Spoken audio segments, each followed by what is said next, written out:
Çox bağışlayan, çox mehriban Allahın adı ilə salamlayıram hər kəsi, bütün iştirakçıları, əziz, dəyərli spikerlərimizi və Natiq bəyə, təşkilatçılara təşəkkürümü bildirirəm belə gözəl bir fürsət yaratdıqları üçün.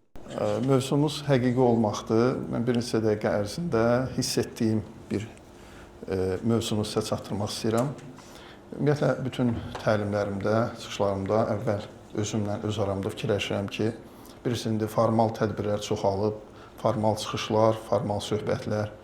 Özümdə fikirləşirəm ki, indi insanlar gəliblər dinləməyə, nəsə öyrənməyə, nəsə. Mən nə danışa bilərəm ki, onların həyatına toxunsun həqiqətən də, bir formal bir görüş olmasın. İndi tələbələr də iştirak edirlər, burada maşallah olsun. Və mən nə danışa bilərəm ki, onların həyatına həqiqi mənada dərindən toxunsun. Düşündüm ki, bu mövzu çox vacibdir.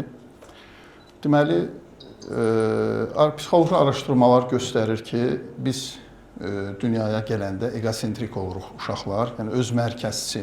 Egosentrizm, yəni öz mərkəzçilik və bu çox normaldır. Belə olmalıyıq. Uşaq egosentrik, öz mərkəzçi olmasa həyatda qala bilməz. O, qidanın ən çoxunu özü üçün istəməlidir, hər şeyi özünə tələb etməlidir. Müəyyən yaşa qədər uşağın egosentrik, yəni öz mərkəzçi olması çox başa düşüləndir. Amma məsələn, Jean Piaget kimi mütəxəssislər, uşaq psixoloqları deyirdilər ki, müəyyən yaşlardan sonra valideynlər uşaqlara egosentrizmlə empatiyaya keçidi öyrətməlidirlər. Empatiyanın əksidir egosentrizm. Öz mərkəzçi, hər şeyi özünə istəmək. Sanki uşaq, çox qəribə araşdırmalar var bundan bağlı. Uşaq, hər şey ona görə olur. Mənim bir hekayəm də var bundan bağlı. Siz düşünün, məsələn, uşaq düşünür ki, evdə dava olursa, o da ona görədir, ay da ona görə çıxır, günəş də ona görə çıxır və s.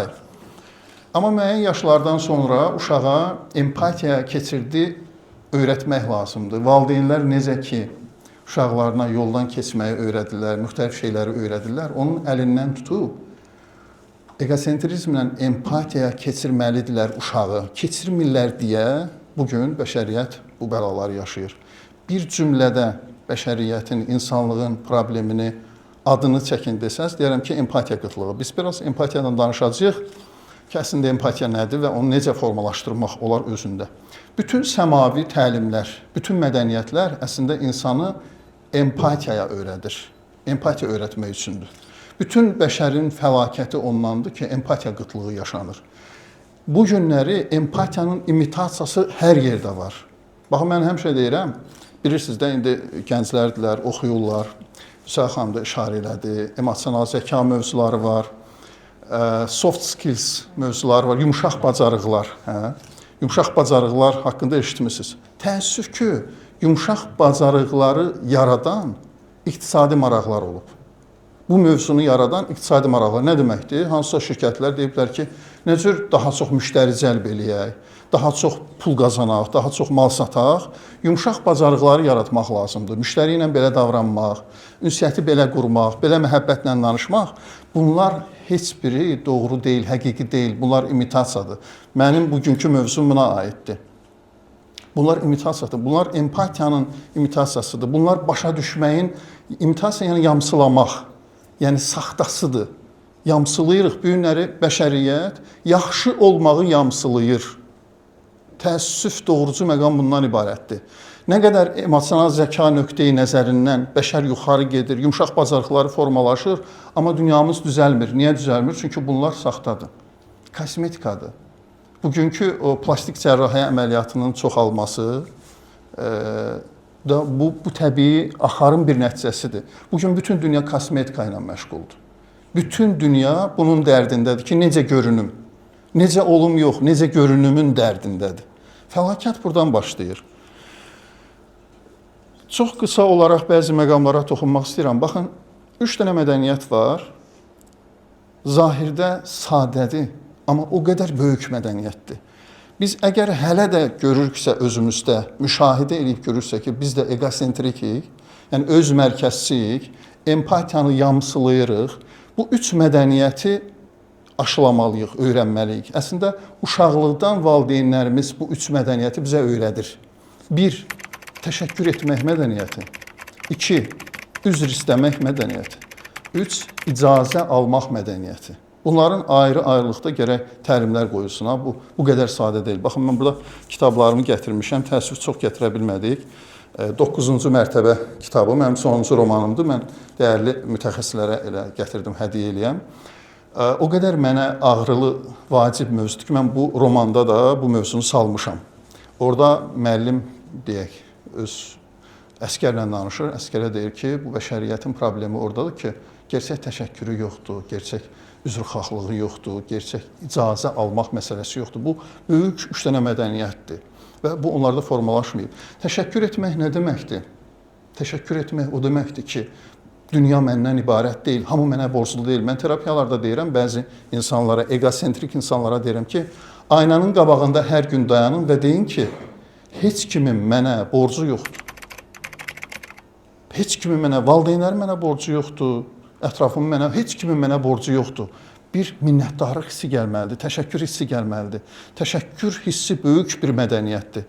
Bir başqaları var, onlar mənə lütf edirlər, onlar mənə məhəbbət göstərirlər. Mən bir ustadımın müəllimimi axtarırdım bir gün, təşəkkür mədəniyyətinin böyüklüyündən istəyirəm işarə edəm.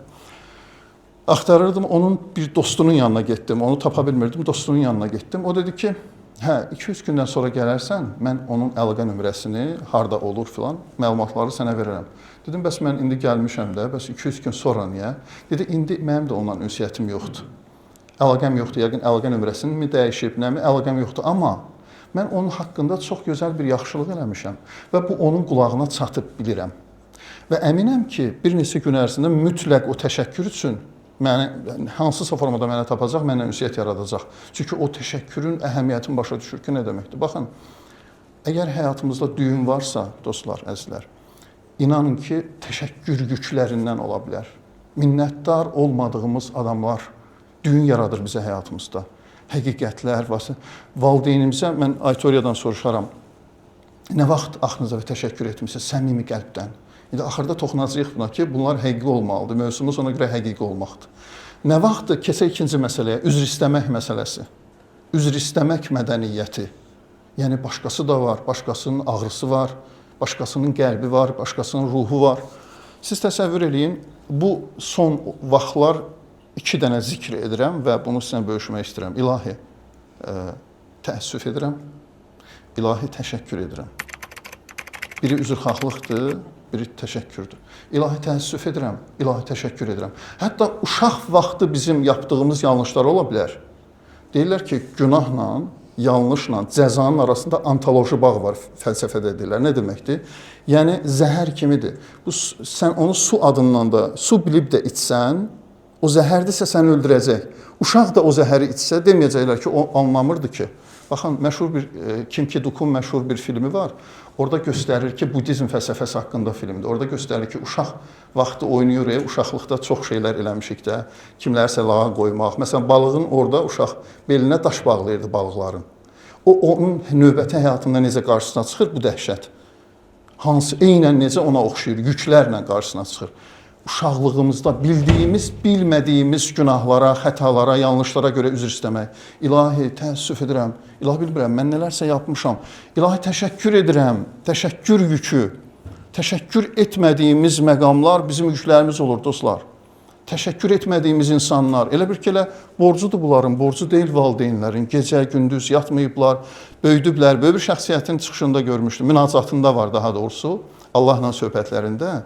Allaha hələ dünyaya gəlməmişdən verdiyi nemətlərə görə minnətdarlıq eləyir. Hələ dünyaya gəlməmişdim. Mən bilmirdim mənə nə lazımdır. Mən dünyaya gəlmişəm, mən bilmirəm mənə nə lazımdır, nə olmalıdır, necə baş verməlidir. Bunları mənim üçün edən adamlar var və onların başında Allah dayanır. Siz düşünün, bax, təşəkkür, üzrxahlıq mədəniyyəti, ilahi təəssüf edirəm, ilahi üzr istəyirəm. Deməli, sizə bir öz üzrümdən danışım. Müsayə xanım, çoxdandır bir film haqqında resenziya oxumuşdum. Çox məşhur bir film haqqında. Və o filmin özünü o qədər axtardım, tapa bilmədim. Bir müəllif film haqqında danışırdı. Onun danışdığı qədərini götürdüm, filmin özünə baxa bilməmişdim. Və elə danışdığı qədərini bir çox yerdə danışmışdım, bir kitabımda hətta yazmışdım. Filmin özünə baxa bilməmişdim. Amma bu ChatGPT, Allah razı olsun onu yaradanlar, onun sayəsində axır bir gün, yaxın zamanlarda, bir neçə gün əvvəl mən o filmin əslini tapdım. Söhbət hansı filmdən gedir və o filmə baxdım və gördüm ki, mən oradakı bir obraza böyük bir haqsızlıq eləmişəm. Deyim nədir o? Deməli, filmin adı Düşmən qapıdadırdı. İkinci Dünya müharibəsindən bəhs eləyir. Orada bir uşaqdan söhbət gedir, Saşa. Saşa gedir Alman zabitlərə, çox maraqlı bir məqamdır, baxın. Alman zabitlərə gedir, Rusların yerini satır, snayperlərə, Alman snayperlərə Rusların yerini satır. Mənə bu qədərini danışmışlar və əvəzində də Almanlar da ona şirniyyat verir, şokolad verir, mükafat kimi də. Bu bir neçə dəfə təkrarlanandan sonra bir dəfə Alman zabit soruşur ki, Saşa deyir, sən niyə bizim tərəfimizdəsən, Almanların tərəfindəsən? Saşa da fikirləşir, deyir ki, ona görə ki, siz güclüsüz, ədalətlisiniz, nizam-intizam belə filan.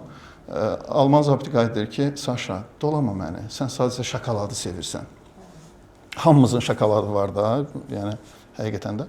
Bunu bu qədərini danışmışdım. Amma filmə bütünlüklə baxandan sonra Allah səni neynəsin, ay müəllif, bu yazını yazan, tam yazaydın da, mən bu uşağın haqqına girmişəm. Mən gördüm ki, Saşa sən demə, satqınlığı oynayırmış. Almanlara güya ki, satır rusları. Axırda uşağı, hətta Almanlar bunu kəşf edir, bilirlər və uşağı asılma səhnəsi var. Çox olduqca təsirli filmdir. Mən gördüm ki, bu obrazın mən illərlə haqqına girmişəm. Düşünürsünüz, bu real bir adam deyil, amma obrazdır da, nə olsun ki, haqqına girmişəm. O qədər bir narahatlıq keçirdim. Saşa, mən səndən üzr istəyirəm. Saşa, mən səndən üzr istəyirəm. Belə üzrlərimiz var həyatımızda. Bilmədiyimiz məqamlar var, bilmədiyimiz yanlışlar var. Uşaqlıqda etdiyimiz, böyüklükdə etdiyimiz və bunlar bizim ayağımıza dolaşırlar.